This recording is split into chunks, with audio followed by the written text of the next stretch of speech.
Hello everyone, welcome to the Inspired Biology and today we are discussing about Bioinformatics। तो मैं यहाँ पर बहुत ही बेसिक से बता रही हूँ बिकॉज बीएससी में जब स्टूडेंट्स को ये सब्जेक्ट आता है तो इससे पहले उन्होंने नहीं पढ़ा होता है, दैट्स वाई। ओके, तो यहाँ पर हम देख सकते हैं कि ये बायोलॉजी जो वर्ड है ये दो शब्दों से मिलकर बनता है। Bio meaning life and logy means study of, ठीक है, मीन्स लाइफ की स्टडी करना। बायोलॉजी का मीनिंग क्या हो गया? लाइफ की स्टडी करना। नेक्स्ट हम देखेंगे यहाँ पर बायो इन्फॉर्मेटिक्स। तो बायो का मीनिंग तो अगेन हो गया लाइफ, और इन्फॉर्मेटिक्स में देखें यहाँ पर कई सारी चीज़ें आ जाती हैं जैसे computer science, information technology, algorithms and mathematics, ठीक है।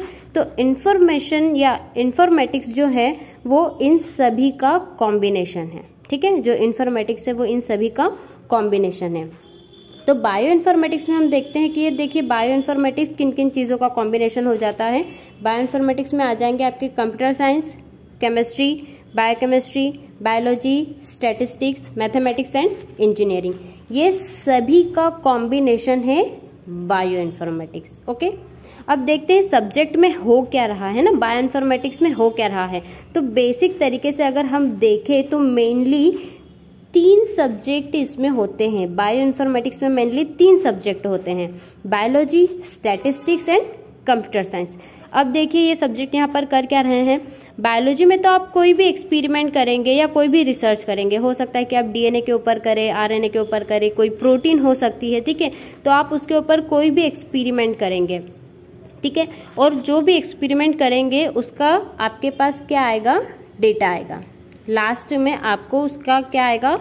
डेटा आएगा, है ना। डेटा आएगा या समटाइम रिजल्ट आ जाता है और समटाइम आपको डेटा मिलता है आपके एक्सपेरिमेंट का। अब आप इस डेटा को क्या करेंगे? स्टैटिस्टिक के फॉर्मूलाज की हेल्प से फाइनल रिजल्ट निकालेंगे, ठीक है।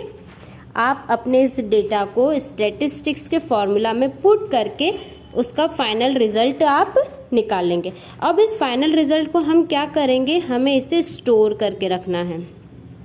हमें क्या करना है? इस फाइनल रिजल्ट को स्टोर करके रखना है। अब रिजल्ट तो निकाल लिया, अब इसे स्टोर करके रखने की ज़रूरत क्यों है? क्योंकि इन फ्यूचर जब भी हम कोई नेक्स्ट एक्सपेरिमेंट करेंगे जिसमें हमें इस सेम डेटा की अगर ज़रूरत है तो हम फिर से क्या पूरा एक्सपेरिमेंट करेंगे? नहीं, हम पूरा एक्सपेरिमेंट नहीं करेंगे। हम क्या करेंगे कि जो डेटा हमने स्टोर करके रखा है हम वहाँ से डायरेक्ट इन्फॉर्मेशन ले लेंगे, ठीक है। तो इसलिए ये जो डेटा है उसे हम स्टोर करके रखेंगे, ठीक है। अब नेक्स्ट थिंग कि इसे कंप्यूटर में ही स्टोर करके क्यों रखना है, बुक्स में क्यों नहीं? बिकॉज इतने सारी अलग अलग स्पीसीज है, उनके ऊपर अलग अलग तरीके के एक्सपेरिमेंट हो चुके हैं और कितना सारा डेटा होगा। तो उन सारे डेटा को अगर आप बुक में रखोगे तो आप किस तरीके से आप उनसे इंफॉर्मेशन ले पाओगे जब आपको ज़रूरत है ना। तो इसलिए हम कंप्यूटर साइंस की मदद लेते हैं। इसमें अलग अलग तरीके के टूल्स और सॉफ्टवेयर की हेल्प से हम बायोलॉजिकल डेटा को मैनेज कर रख सकते हैं, स्टोर करके रख सकते हैं और उसकी एनालिसिस भी कर सकते हैं, ठीक है।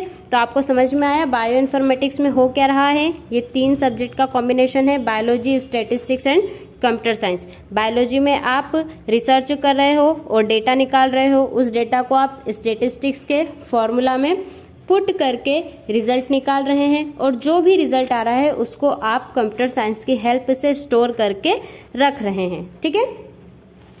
देखिए यहाँ पर डेफिनेशन देख लेते हैं। The field of science in which biology, computer science and information technology merge into a single discipline, ठीक है। ये साइंस की एक ऐसी फील्ड है जिसमें biology, computer science and information technology को एक साथ मर्ज किया गया है, ठीक है। The science of managing and analyzing biological data using advanced computing techniques, ठीक है। ये साइंस की एक ऐसी फील्ड है जो कंप्यूटर के एडवांस टेक्निक की हेल्प से बायोलॉजिकल डेटा को मैनेज करती है और उसको एनालाइज भी करती है, ठीक है। तो ये बेसिक आइडिया आपको समझ में आया कि बायो इन्फॉर्मेटिक्स कर क्या रही है। ये साइंस की ऐसी फील्ड है जिसमें कंप्यूटर साइंस, बायोलॉजी और इंफॉर्मेशन टेक्नोलॉजी का कॉम्बिनेशन है, ठीक है। इन तीनों का कॉम्बिनेशन है और हो क्या रहा है इसमें, ठीक है। इसमें हो क्या रहा है कि ये बायोलॉजिकल डेटा को क्या कर रही है, ये बायोलॉजिकल डेटा को मैनेज करने, उसको स्टोर करने और उसको एनालाइज करने में हेल्प कर रही है with the help of advance computer techniques, with the help of advance computer techniques. ठीक है, हम एक एग्जाम्पल देखेंगे। जैसे कि आप देख सकते हैं ये ह्यूमन का डीएनए है, इसका सैंपल लिया गया है। अब इस सैंपल की कई कॉपीज बना ली हमने। अब इन कॉपीज को हम क्या करेंगे, ब्रेक डाउन करेंगे। Then next step, sequence are arranged in a correct order. अब इन्हें हम करेक्ट ऑर्डर में सीक्वेंसिंग करवा लेंगे इसकी हम, ठीक है। और इसके बाद हम कंप्लीट जीनोम को असेंबल कर लेंगे, मतलब हम पता कर लेंगे, निकाल लेंगे कि जो डीएनए का सैंपल हमने लिया था उसका न्यूक्लियोटाइड सीक्वेंस क्या है। ठीक है, अब ये जो रिजल्ट आपने निकाला है, इस रिजल्ट को हम कंप्यूटर में एज इट इज स्टोर कर रख देंगे। ठीक है, ताकि जब भी किसी दूसरा कोई रिसर्च कर रहा हो और उसको हेल्प चाहिए हो तो वो डायरेक्ट यहाँ से जाकर इंफॉर्मेशन लेकर अपना काम कर सकते हैं। ठीक है, जैसे कि एक मैं आपको एग्जांपल दूं कि अगर कोई नई स्पीसीज के ऊपर कोई सर्च कर रहा है, रिसर्च कर रहा है, और अगर वो उस नई स्पीसीज का भी इसी तरीके से डीएनए का सीक्वेंसिंग निकाल लेते हैं, है ना, डीएनए का सीक्वेंसिंग अगर कर लेते हैं तो वो उस नई स्पीसीज के डीएनए की सीक्वेंसिंग को इससे मैच करवा कर देख सकते हैं। या कई सारी अलग अलग स्पीसीज का डेटा जो है वो कंप्यूटर में स्टोर है, तो उन सभी स्पीसीज से क्या करवा सकते हैं, वो जो नई स्पीसीज है उसका सीक्वेंसिंग हम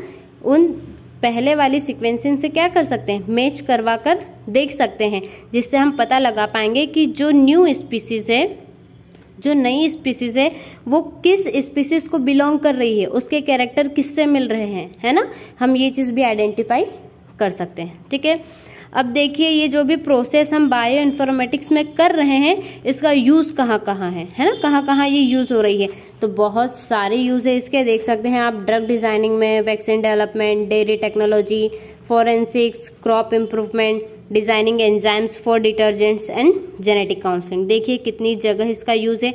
इसके अलावा भी कई सारी फील्ड है जहाँ पर बायो इन्फॉर्मेटिक्स का यूज़ किया जाता है। ठीक है, बट अंडरस्टैंडिंग में थोड़ा सा टफ हो जाता है, बट आई होप कि बेसिक आइडिया आपको ज़रूर मिला होगा इससे कि बायो इन्फॉर्मेटिक्स में हो क्या रहा है। ठीक है, तो वीडियो अगर आपको अच्छी लगी हो तो प्लीज़ इसे लाइक करें, अपने फ्रेंड्स के साथ शेयर करें, and thank you for watching.